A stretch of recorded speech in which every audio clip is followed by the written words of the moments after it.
put them into long, narrow tubes. These are about 6 feet tall by maybe 6 inches wide. And we said, will the algae grow on our inoculum? Yes, they will. Okay, let's see if we can scale that up. Then we went to these tubes, and you're going to see those today. Will they grow in bigger tubes? Yes, they will.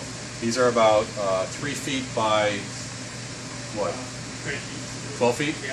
3 feet by 12 feet reactors. We thought, ooh, that's interesting. We continue to grow it. And part of scaling up a technology is the fact it just continues to work through the process. With not a lot of capital, that's the unique thing about our technology. We have, it's an order of magnitude relative to everybody else developing technologies. It's an order of magnitude way less. Because we have experts in distillation, fermentation, biology, chemistry, and all the processes that are taking place here, we've been able to just utilize everybody's talents and do that. So then what we did is we went from here and we said, let's draw an artist rendering of what we think it may look like. And we went from being vertical to horizontal because we want to be able to get more sunlight onto the media. So we drew this picture up and we said, boy, that would be interesting. We could actually grow those, but those were a little small. So then we said, well, let's put out maybe a little bit bigger ones than that. And you're going to see the first two we built outside. And then we said, well, it's continuing to work. So if it continues to work, we'll continue to invest in it. So as we continue to scale up, and then we said, let's build bigger ones than that. So then we build a 200-foot reactor, and so let's build bigger ones than that. We build 400-foot reactors, and the next ones you're going to see are 900-foot reactors. But what's consistent, if you can hand me the fixed film over, can you hand me the media behind you? What is consistent through the whole process, if I can get that, what's consistent through this whole process is this has never changed once. This is what's in the small, this is a patented fixed film media that was developed through water filtration. And this has never changed. The size of it, the scale of it, anything. We just made them longer, but we never did anything more than that. Yeah, but it's a compound that basically what we do is the algae grows on this, we spray it off, we don't get it all off, and it regrows the next day. So it's just regenerating. It just keeps regenerating. We inoculate it once every maybe 60 to 90 days. If we want to change a variety, we'll put some more on. But in general, after that, it's the sunlight, wastewater, heat, and CO2 that it just grows every day. We spray a little off, and it grows again. We spray a little more off, and it grows again. And you can see that that's what was in those narrow reactors. That was what's in the wider reactors. That's what went in the horizontal reactors, and that's what's in our 400-foot reactors. This has never, ever changed, and this continues to grow. Let me give you an idea of what we're shooting for. What we're shooting for is we say, a lot of people say, well, and you asked me the question, to make algae, you need all this land, right? So what this was able to do is concentrate your production onto a fixed film media that you can harvest every day. And so our goal, and we've seen yields, I'm going to give you an idea of what the yields we've seen off of this. So think about corn. Corn grows 7 to 8 tons per acre of biomass. Basically, when you grow corn, you're going to get 7 to 8 tons an acre. We've seen as high as 40 tons an acre of algae biomass off of this media. And so that's when we said, aha, we have something.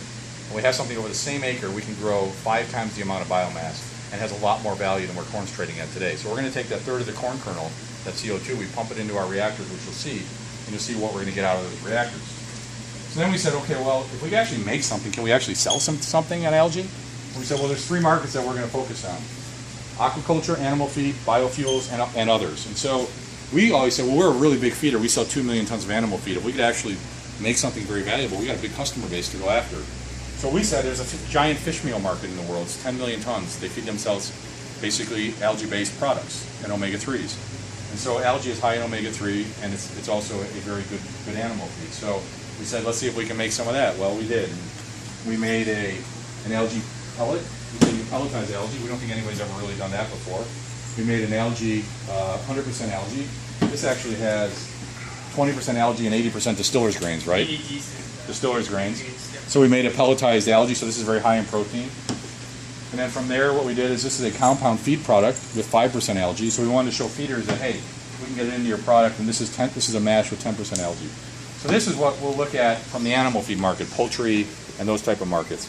We also said, let's see if we can go after the aquaculture market. And so from there, we developed products. Again, these are all early stage developed products, where there's a wholesale algae that we've dried, and you can see that, and you'll see some more of that outside, where we actually can take the algae from the liquid all the way through the growth. We could dry it into a flake. And then also we can make a toothpaste form, which we'll show you as well. One is there. What's that? That's a fresh one. This was just fresh from the other day. Yummy. Yummy. You want? And so can I open it and smell Yeah. it? So this is literally algae paste that we can make out of our process. You guys can smell that. It smells just like algae, right? Okay. So let's walk you through the growth of our system, because we know you have limited time, so it's going to take take you 10 minutes to get through there, but you can see that and then in biofuels we said, hey, let's go and see if we can compete in the fuel market. We're not focused on that. That's a low quality product against a high quality process, and so there just isn't enough economic incentive for us to really focus on growing biofuels or fuel. You make that stuff on the site. This has all been made here, yes. You'll see it. Actually, it's being made here as we speak. So now, if we go, can we go in here real quick? Yeah, Okay. Todd, Yeah. there's samples of the dried algae here on the end of the table. They're free to take one. Dried algae? Yeah. Okay. All these All these white cap- caps are. We're giving away our